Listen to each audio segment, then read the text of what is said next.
Assalamualaikum warahmatullahi wabarakatuh. Selamat pagi. Ya, gak usah pertama saja. Di sini saya akan sedikit membahas tentang sistematika proposal dan laporan PTK.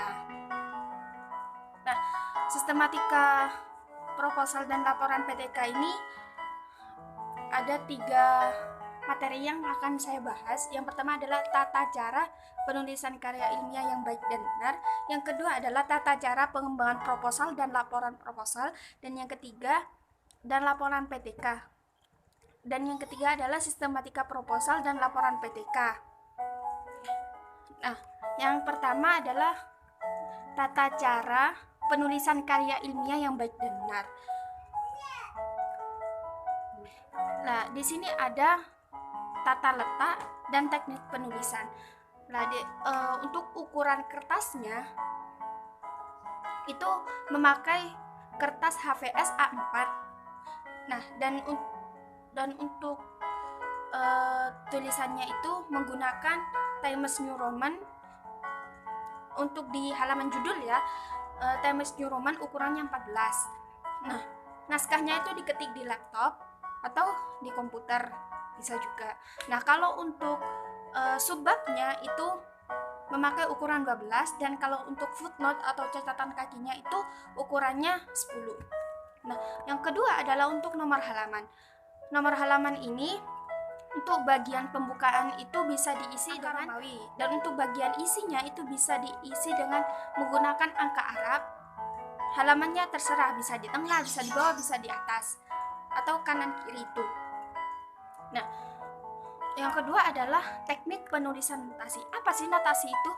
Notasi itu adalah suatu teknik atau cara mengutip dari sumber buku, majalah, dan referensi lain. Nah, notasi itu kutipan itu ada 2. Yang pertama adalah kutipan langsung, dan yang kedua adalah kutipan tidak langsung. Di mana kutipan langsung itu adalah kutipan yang langsung diambil dari sumbernya secara utuh. Sedangkan kutipan tidak langsung itu adalah suatu kutipan yang hanya diambil sebagian saja. Kalau di pedoman kita, karya ilmiah pedoman kampus kita maksudnya, ada teknik notasinya itu melalui footnote, catatan kaki, atau catatan dalam innote. Nah, untuk langkah-langkah pengutipan model footnote ini ada beberapa cara dalam menuliskannya. Yang pertama, identitas buku dan penulis. Untuk penulisan identitas buku ada beberapa hal yang perlu diperhatikan. Yang pertama itu nama pengarang atau nama penulis ditulis seperti susunan aslinya. Kemudian setelah itu diberi koma. Setelah koma itu judul buku yang ditulis itu dicetak miring atau bisa juga digaris bawahi. Kemudian kurung buka, tempat penerbit, titik 2, nama penerbit, koma, tahun penerbit, kurung tutup, koma, nomor halaman, dan titik. Itu untuk identitas buku dan penulis. Nah, yang kedua ini pengutipan tentang artikel. Kutipan yang diambil dari artikel itu memiliki ketentuan tertentu. Nah, untuk menyebutkan nama penulis itu sama persis, susunan namanya itu sama persis seperti nama aslinya. Kemudian tanda koma, tanda kutip buka, kemudian judul artikel. Nah, judul artikel ini bisa ditulis biasa, tidak menggunakan garis bawah ataupun dimiringkan. Nah, setelah itu tanda kutip tutup, koma, nama jurnal. Lah, nama jurnal ini harus ditulis miring atau digaris bawahi. Setelah itu koma, nomor jurnal, kurung buka, bulan jika ada bulannya, koma, dan tahun penerbitan, kurung tutup, koma, nomor halaman, dan titik. Nah, yang selanjutnya itu untuk pengutipan terjemahan. Untuk pengutipan buku terjemah yang diterjemahkan dari bahasa asing itu judul sumbernya itu ditulis setelah buku diterjemahkan, bukan ditulis ketika buku bahasa asing itu belum diterjemahkan. Lah, cara penulisannya itu identitas sumber itu sama persis dengan ketentuan yang telah diberikan. Hanya bedanya itu mungkin ada tanda terjemah untuk penerjemah. Nah, yang selanjutnya untuk gelar, penulisan gelar dan nama. Segala macam gelar yang tercantum di depan atau belakang nama penulis tidak perlu disebutkan dalam kutipan. Nah, yang selanjutnya adalah langkah-langkah pengutipan model EndNote. Yang pertama itu kutipan langsung kurang dari 15 baris. Kutipan yang berisi kurang dari 15 baris itu ditulis di antara tanda kutip sebagai bagian yang terpadu di dalam teks utama dan diikuti oleh nama pengarang, tahun, dan nomor halaman. Nah, yang kedua adalah kutipan langsung 15 baris atau lebih. Untuk selanjutnya adalah kutipan tidak langsung. Kutipan tidak langsung itu ditulis tanpa tanda kutip dan terpadu dalam teks, kurang bersama tahun penerbitannya. Yang selanjutnya adalah daftar pustaka. Daftar pustaka itu sebuah sumber yang dipakai sebagai rujukan dalam penulisan karya ilmiah. Nah, teknik penulisan sumber dalam daftar pustaka itu berbeda dengan teknik penulisan dalam footnote atau catatan kaki, khususnya penempatan tahun penerbit buku yang diletakkan setelah nama pengarang. Untuk penulisan identitas sumber dalam bentuk buku, maka susunan nama penulis itu harus dibalik, yaitu dengan nama akhir harus berada di awal, begitu. Terus kemudian tanda koma. Jika mempunyai nama tengah, maka ditulis setelah nama awal. Pada pembahasan selanjutnya adalah tata cara pengembangan proposal dan laporan PTK. Yang pertama itu adalah sistematika proposal PTK. Proposal PTK itu adalah sebuah proposal atau usulan yang merupakan tahap awal yang harus dilakukan peneliti sebelum melakukan kegiatan PTK. Jadi peneliti itu sebelum memulai kegiatan PTK itu harus menyusun proposal terlebih dahulu. Jadi begitu. Nah, proposal itu sendiri adalah suatu pernyataan tertulis mengenai rancangan atau rencana kegiatan penelitian secara keseluruhan.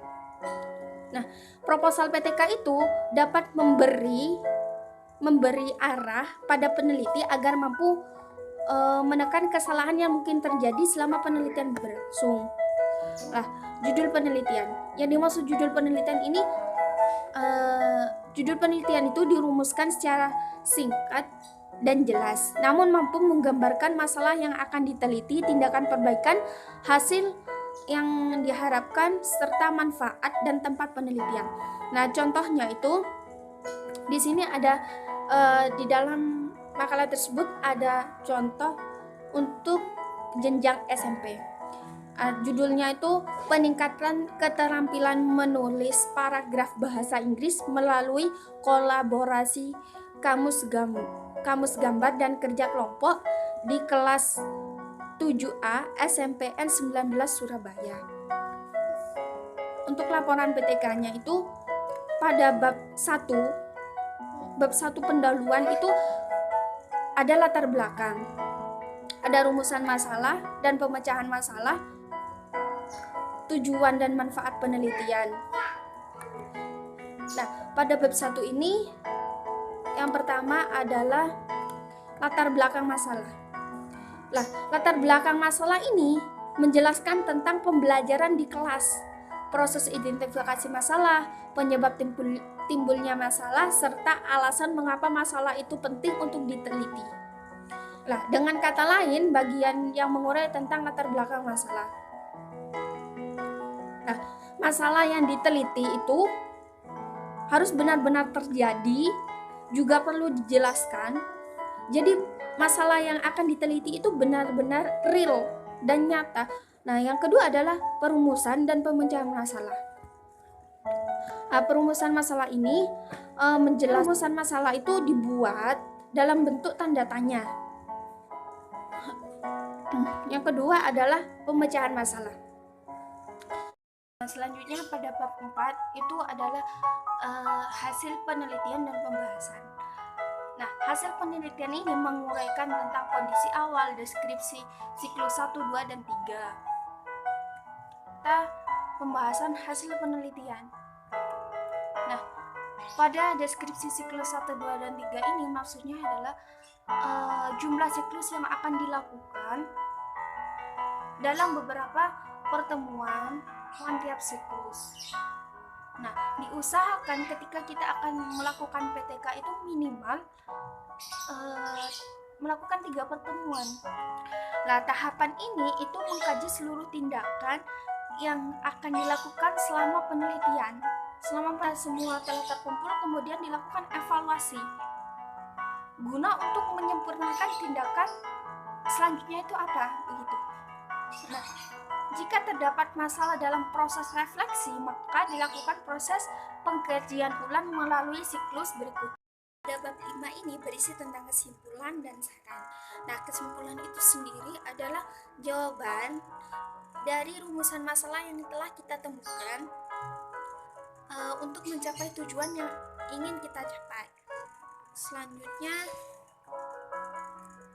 itu daftar pustaka dan lampiran-lampiran. Lalu yang kedua adalah sistematika laporan PTK. Adapun sistematika laporan PTK ini meliputi 3 bagian. Ada bagian awal, bagian isi, dan bagian penutup. Nah, pada bagian awal itu berisi tentang halaman judul. Nah, halaman pengesahan itu ditandatangani oleh ketua peneliti,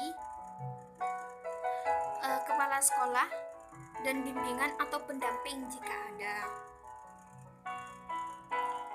Nah, yang ketiga adalah astu, merupakan pematangan atau sari dari hasil yang membuat latar belakang tujuan penelitian, metode penelitian, hasil penelitian, dan kesimpulan yang diisi 1 titik spasi.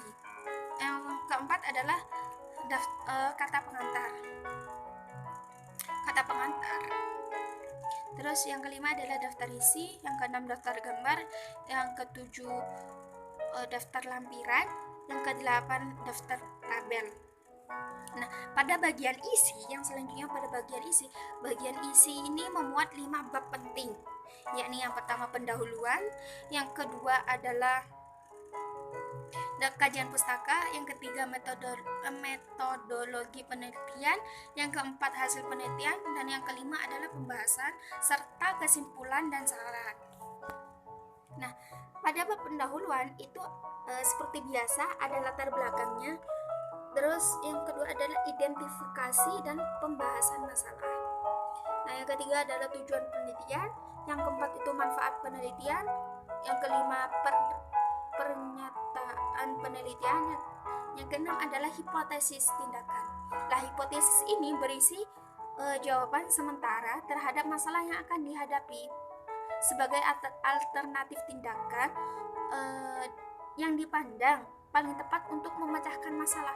Jadi hipotesis ini adalah jawaban sementara dari penelitian yang akan kita lakukan. Nah, yang selanjutnya adalah sistematika penulisan. Pada kajian pustaka ini, tadi kan yang pertama itu ada pendahuluan. Nah, yang kedua adalah kajian pustaka atau bagian isinya.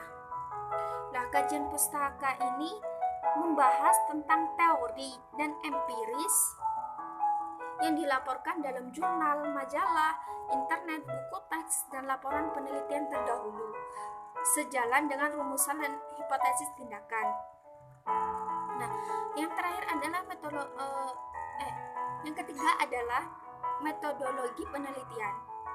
Nah, metodologi penelitian ini menguraikan langkah-langkah penelitian yang akan dilakukan secara rinci atau berurutan, mulai dari perencanaan, pelaksanaan, tindakan, observasi, evaluasi, refleksi, dan refleksi yang bersifat siklus. Nah, yang selanjutnya adalah hasil penelitian dan pembahasan. Nah, hasil penelitian ini mengolah data lapangan sesuai dengan yang dituntut oleh penelitian tindakan kelas, sehingga terbuka kesempatan untuk menarik pengertian dan penafsiran secara signifikan. Hasil penelitian itu nanti disajikan dalam bentuk siklus yang dilaksanakan dalam PTK. Nah, yang pada bab terakhir, sebelum masuk bab terakhir itu ada kesimpulan dan merumuskan secara singkat jawaban atas masalah yang akan diteliti. Terus yang bagian terakhir adalah penutup. Penutup itu berisi daftar rujukan atau daftar pustaka. Nah, yang terakhir ini adalah lampiran. Nah, lampiran di akhir ini untuk sistematika laporan PTK itu melampirkan biodata penulis dan data penunjang hasil penelitian. Mungkin hanya itu yang dapat saya sampaikan, kurang lebihnya mohon maaf. Sekian, terima kasih. Wassalamualaikum.